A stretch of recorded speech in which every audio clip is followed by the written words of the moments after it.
Hey everybody, Marcel here from Tyger Auto. Today I want to show you guys how to install our Rider series running boards on this Jeep Gladiator. The Rider series is extremely popular with our customers. The combination of its clean, stylish design and excellent build quality makes it the perfect choice for anyone looking for a new set of running boards.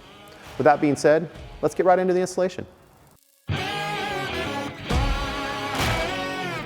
Before we begin, review the instruction manual and make sure that all the parts are accounted for.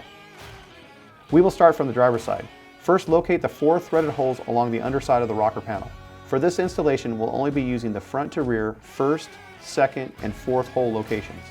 At the front hole location, go ahead and install the front bracket, which is the one with the tabs facing forward. After that, proceed to install the T-shaped support brackets to the pinch weld and attach it to the mounting bracket. Don't fully tighten any of the hardware until we perform final adjustments at the end. On to the second hole location.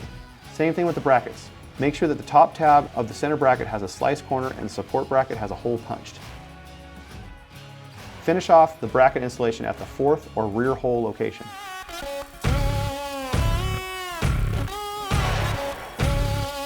When you're ready, recruit help from someone to help you lift the bar onto the mounting brackets.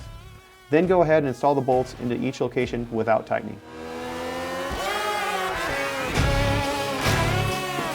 After that, adjust and level the bar. Now you should go ahead and tighten all of the hardware. Repeat the same steps for the passenger side, and now you're done.